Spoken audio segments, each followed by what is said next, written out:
Hey everybody, and welcome to this deep dive. Today, we're going to be looking at something pretty fascinating. Yeah. The power of words. We use them every single day, We do. but we Yeah. rarely stop to think about them Absolutely. and how much power they have. That's right.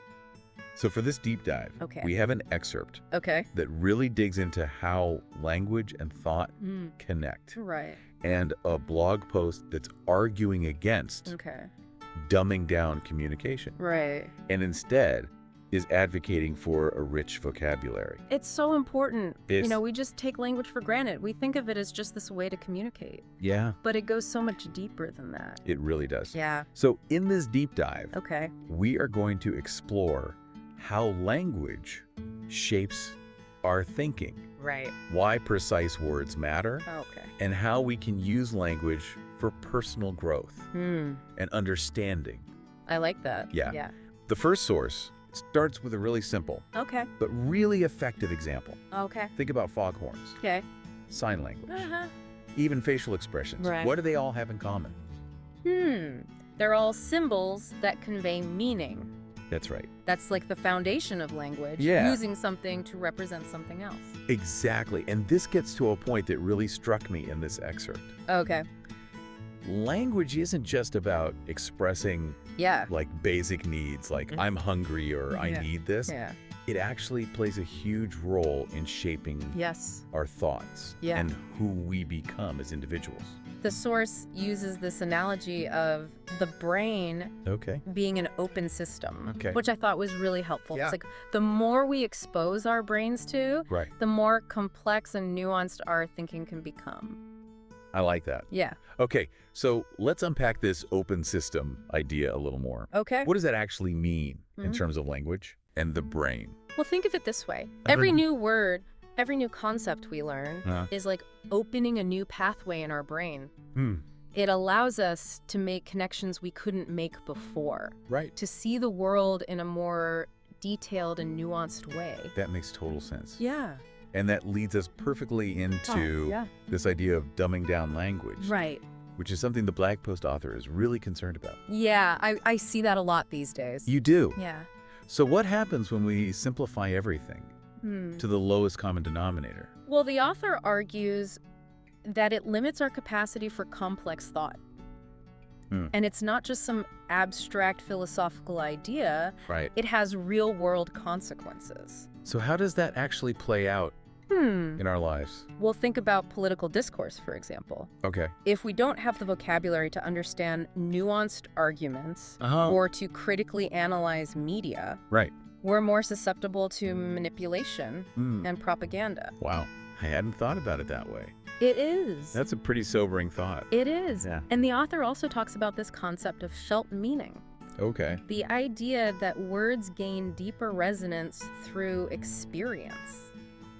Can you elaborate on that a little? Sure. What does felt meaning really mean in practice?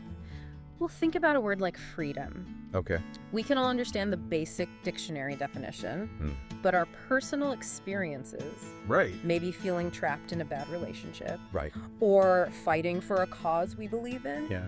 give that word a much deeper, more nuanced meaning. Yeah. And the more words we have at our disposal, Right. the richer our understanding of the world becomes. So limiting vocabulary Yeah, actually restricts the range of experiences we can articulate and understand. that's right. That's a really interesting connection. Yeah. Now, this next part of the blog post really grabbed my attention. Okay. It's the story about the deaf school in Nicaragua.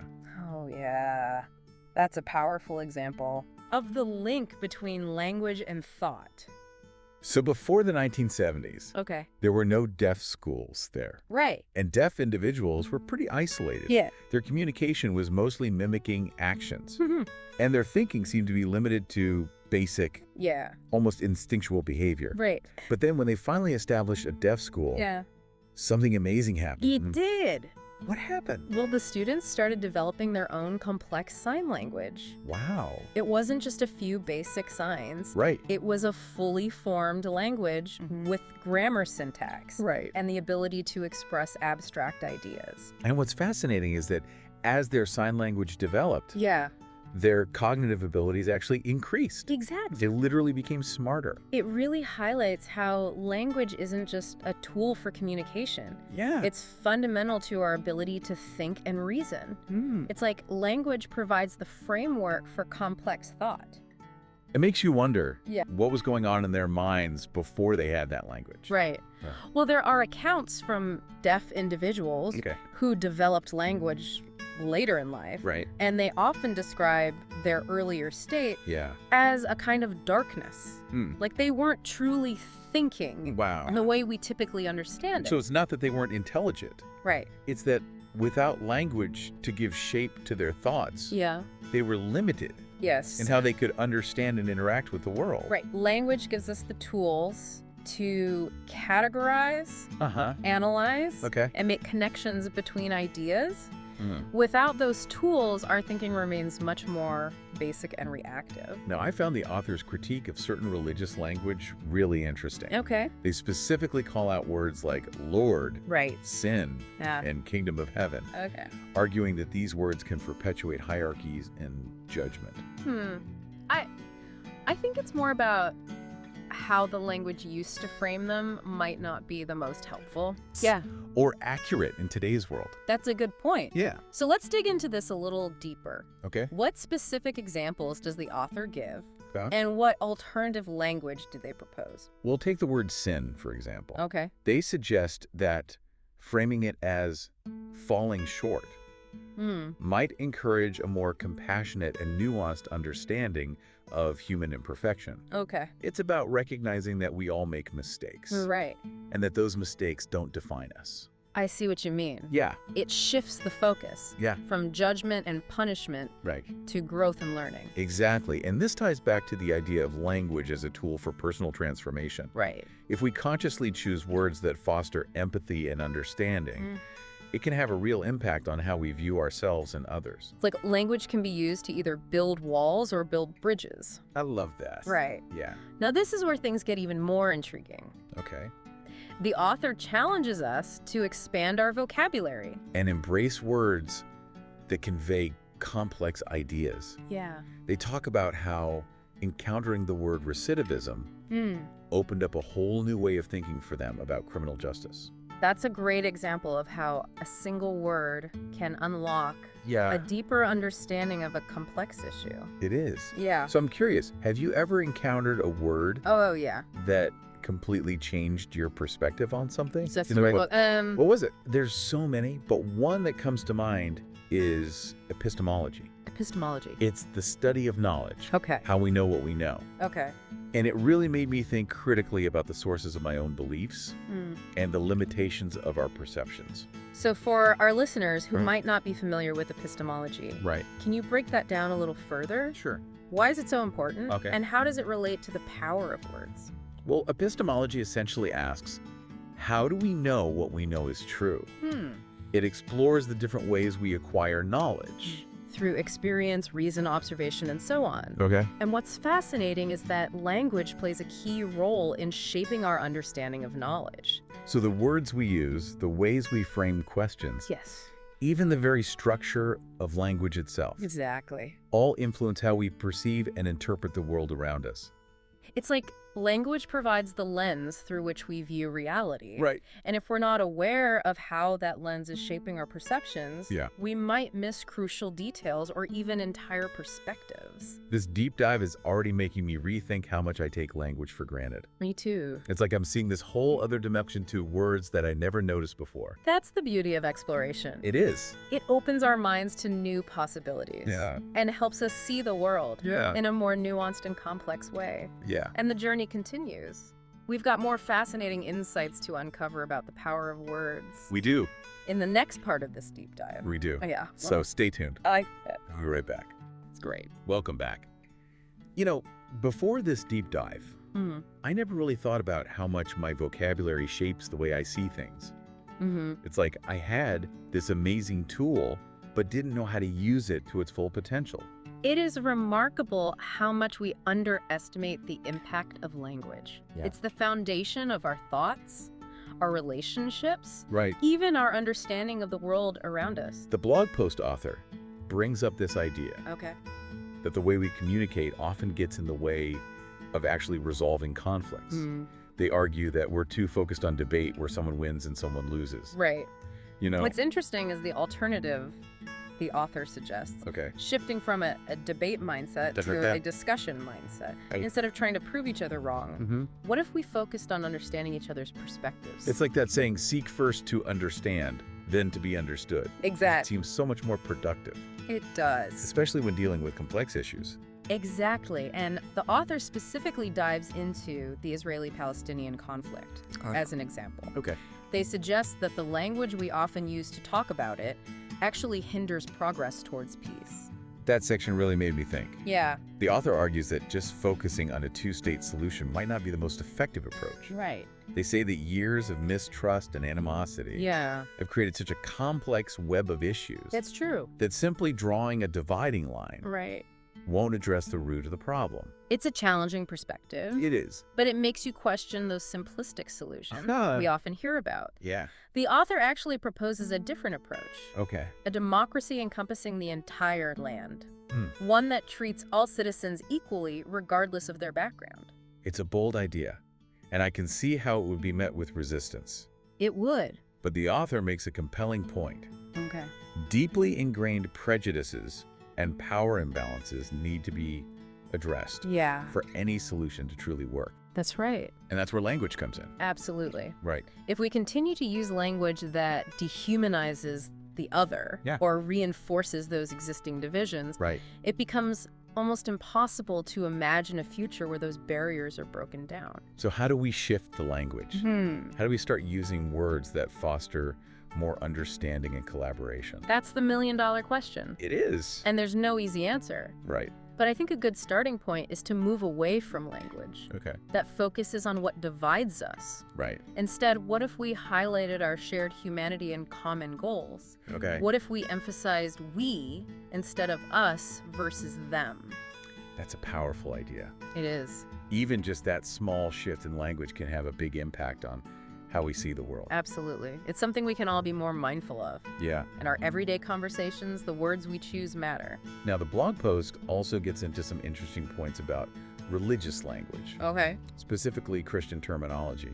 The author argues that some words and phrases, while rooted in tradition, might actually be hindering the message of Christianity. Okay. What are some specific examples from the text that stand out to you? One that immediately comes to mind is the word Lord. Okay. The author points out that it implies a hierarchical, almost master-slave relationship with God. They suggest that this framing might not be the most accurate or helpful way to understand faith in a modern context. That's a really interesting observation. It is. Especially in today's world where we value individual agency and free will. Exactly. What other examples does the author give? Well, they also talk about the concept of sin. They suggest that framing it as falling short might be a more compassionate and nuanced approach. Instead of emphasizing punishment and judgment, it focuses on growth and transformation. Exactly. It feels much more aligned. It does. With the teachings of love and compassion at the heart of Christianity. Exactly. It highlights how language can be used to either build walls or build bridges. Right. And it's not just about religious language, it applies to all areas of our lives. So far, we focused a lot on how language can limit us. We have. But the author also talks about how language can be a source of liberation and empowerment. That's right. They do a great job of illustrating this with personal anecdotes. Yeah. Do you remember the story about how encountering the word ontology completely changed their perspective? Yes. That one word opened up a whole new world of philosophical thinking for them. It did. It led them to a deeper understanding of existence and the nature of reality. Right. It's incredible how a single word can have such a profound impact. It's like language is this key that unlocks new levels of understanding and awareness. Each new word we encounter has the potential to expand our horizons and challenge our assumptions about the world. Earlier you mentioned a word that transformed your perspective. I did. Are there any others that have been particularly meaningful for you? One that comes to mind is Ubuntu. Ubuntu. A Nguni Bantu term that roughly translates to humanity towards others. It encompasses this beautiful philosophy of interconnectedness. Okay. And the importance of recognizing our shared humanity. Okay. It's a word that has deeply shaped my understanding of community and responsibility to others. Wow, Ubuntu is a powerful word. It is. It makes me think about the Buddhist concept of interbeing. The idea that everything is interconnected and interdependent. Right. It's incredible how language allows us to tap into these profound concepts that have been explored across cultures and throughout history. It really speaks to the universality of human experience. It does. We're all grappling with similar questions and searching for meaning in a complex world. Right. And language is the tool that allows us to share those experiences and connect with each other on a deeper level. This deep dive is really changing how I think about language. Me too. It's not just a way to communicate. It's a tool for thinking, feeling, connecting, creating. It is. It's at the core of what makes us human. Beautifully said. And as we wrap up this part of our exploration, I'm left wondering, how can we use this powerful tool of language to foster greater understanding, empathy, and connection in a world that often feels so divided? That's a powerful question to reflect on. It is. We'll be back soon to delve into the final part of our deep dive. We will. Where we'll explore some even more thought-provoking ideas about the power of words. That's right. Welcome back to the deep dive. As we wrap up our exploration of the power of words, I'm realizing just how much language influences everything, from our personal thoughts to how we understand global events. It really has been an eye-opening conversation. We've covered so much ground: how language shapes thought, the impact of word choice, the potential for both limitation and liberation. And in this final part, we're going to delve into some even more mind-bending ideas. Okay, let's do it. The blog post author introduces this fascinating concept of a probability space. Can you explain what that is and how it relates to language? A probability space, as the author describes it, is a mental space where all the elements are in place for something to happen. It makes that event almost inevitable. They apply this concept to language, suggesting that if we surround ourselves with words that promote understanding, empathy, and critical thinking, those qualities become more likely to show up in our actions and interactions. So by consciously choosing the words we use, we're essentially setting the stage for positive change, both in our own lives and in the world around us. Exactly. It's like creating a fertile ground for those positive qualities to flourish. But the author takes it a step further with this idea of a potential space. Okay, so how does a potential space differ from a probability space? A probability space is about increasing the likelihood of something that already exists. A potential space is about creating something entirely new. Okay. It's a space where novel ideas, concepts, and even words can take shape. That's where it gets really interesting. It does. The author challenges us to think about creating new words that capture evolving concepts and experiences, especially in a rapidly changing world where language sometimes struggles to keep up. Right. They provide a great example, creating the word agapomorph to describe the transformative power of love in Christian thought. It combines the Greek word agap, meaning divine love, with morph, suggesting transformation. What a cool idea. It makes you wonder, what other new words could we create to better express the complexities of human experience? What gaps in our language could we fill with new words? That's a question I hope our listeners will ponder. Yeah. It's about recognizing that language is a living, breathing thing. It's not static, it's constantly evolving, and we have the power to shape that evolution. This whole deep dive has been about recognizing that power and how we can use it to our advantage. It has. I'm already thinking about words in a totally different way. That's great. Yeah. It's exciting, isn't it? It is. To realize that we have this incredible tool at our disposal, and that by using it thoughtfully, we can create positive change in ourselves and the world around us. As we wrap up this deep dive, let's leave our listeners with a final question to contemplate. Okay. What if we all made a conscious effort to choose words that fostered deeper thinking, empathy, and personal growth? How might that change our interactions, our understanding of ourselves, and ultimately the world we live in? It's a powerful question and a challenge I hope we all embrace. Because the power of words is real, and it's up to each of us to wield that power responsibly and creatively. Thanks for joining us on this incredible exploration of the power of words. We hope you've enjoyed the journey and are feeling inspired to think differently about the language we use every day. Until next time, keep those minds curious and those vocabularies expanding.